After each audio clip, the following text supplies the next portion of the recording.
And one of the lessons I learned early on was about the 3 T's. And the 3 T's are time, talent, and technique.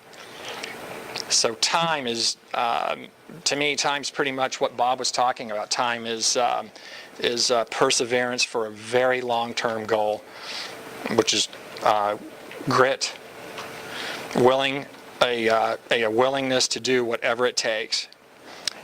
And to get proficient at golf takes a very long time.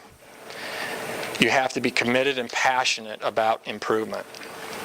Bob's article mentions Ken Burns' film, The Address. I've actually been wanting to see that. I've heard about it online. It sounds great. But after hearing his name, I was actually very interested in Ken Burns. I've seen he's got 2 documentaries I've seen, Baseball and the Civil War, which are great, really, really good. And I know that it must have taken him, years and years to actually create those films. And sure enough, when you read about his career and how long he's worked at his craft for decades, you'll see another example of grit. So in every field, doctors and lawyers, golf pros, in every field, to be truly great certainly requires grit. At the Jim McLean School, I always tried to hire very good players. Hiring good players was certainly good for the schools. Most of the teachers, when we would do a 3 or 4 day school, we would go out on the course. So it was pretty important that the guys could play and the gals could play, decent, well. And it also helped them when they were doing their lessons, kind of instant credibility, being able to demonstrate different shots. But it also showed a passion and a dedication. So when I interviewed somebody and I could tell and I found out what type of player they were and what they were capable of doing on a course, it immediately showed me how passionate and how dedicated they were to the game. Because in golf, you do not get really good unless you've dedicated years or even decades to the game. And to do anything for years and decades, you'd have to be passionate about it. And that's exactly who I was trying to hire, people who are passionate about teaching and actually just passionate about golf. My current assistants at Sunningdale asked me, CT, you rarely practice, but you still seem to play pretty well. How is that? And I tell them, well, because you didn't see me from age 6 to 26, where I played and practiced and competed every day. So looking back, I think I probably had a little bit of grit, a perseverance for a very long-term goal. And I don't know about everyone here, but when I think of the word grit, it kind of invokes an image of me of grinding it out or swallowing a bitter pill, or toughing it out, whether that be right or wrong. But that's kind of the image when I first read it. And there were definitely tough times in my development with the game, but I loved the game, everything about it. I just could not get enough of it. It was the cause of so many positives in my life, and it brought me great joy, and it still does. So for me, it was a pleasure. It was not a chore. And I'm sure I'm not alone with that. I would think everybody, or most people in the room, maybe played the game as a little kid, and looking back, spending time on the course and practicing playing actually brought you a lot of joy too. There's a great book, Jack Nicklaus's book. I'm not sure when it came out. I think probably 10 or 15 years ago, and it's called My Story, and it goes in depth and what he did growing up, and talks about his whole life.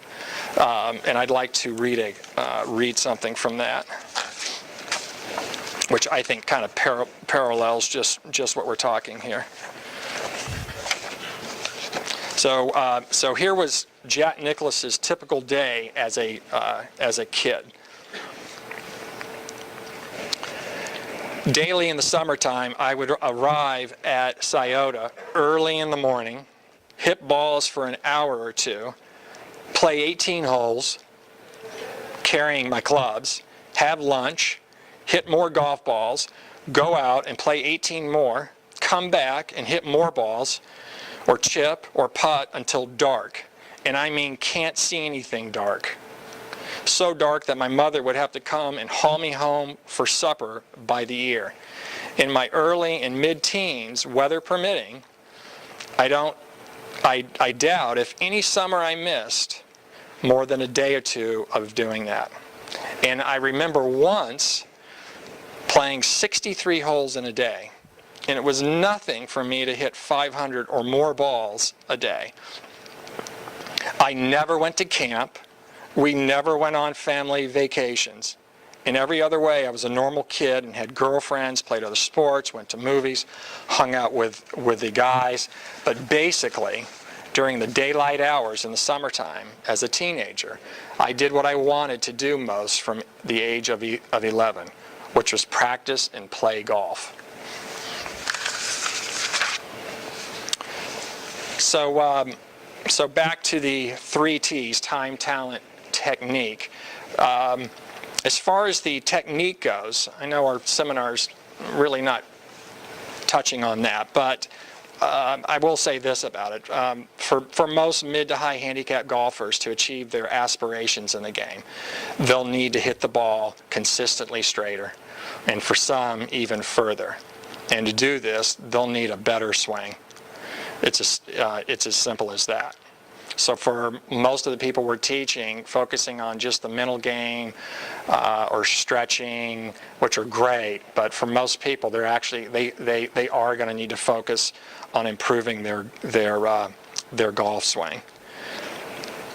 Talent for golf, which is a stick and a ball game, it means athletic ability. Being coordinated and having athletic ability is a big help. The technique part of the game, when broken down and analyzed, is a series of complex movements. And having athletic talent makes it much, much easier. So it's not 10,000 hours for everyone to reach a certain aptitude in golf. It might take some 4,000. It might take some 20,000. As John Wooden said, some people are just more athletic than others. We all have our special gifts. It's what makes us unique. Rory and Adam Scott, Bubba, Els, Seve, Faldo, Nicklaus, Snead, Jones, Hogan, and on and on. The really great ones had the 3 T's in abundant supply. But that's not who we teach, and certainly not who not who I teach. I'm teaching the club golfer, the amateur golfer, the mid to high handicap golfer, the ones who didn't play as kids and who may not be super talented, the golfers who make up the backbone of our game, and the ones who allow us to have the jobs that we do. And to get them achieving realistic goals, realistic goals doesn't require tons of talent. Just precision teaching, encouragement, motivation, and their willingness to put in the time. They have to do the work and have a committed mindset. As Harvey Pinnock said, there are no shortcuts to good golf, which is the great thing to me about the game of golf, is you cannot buy a game.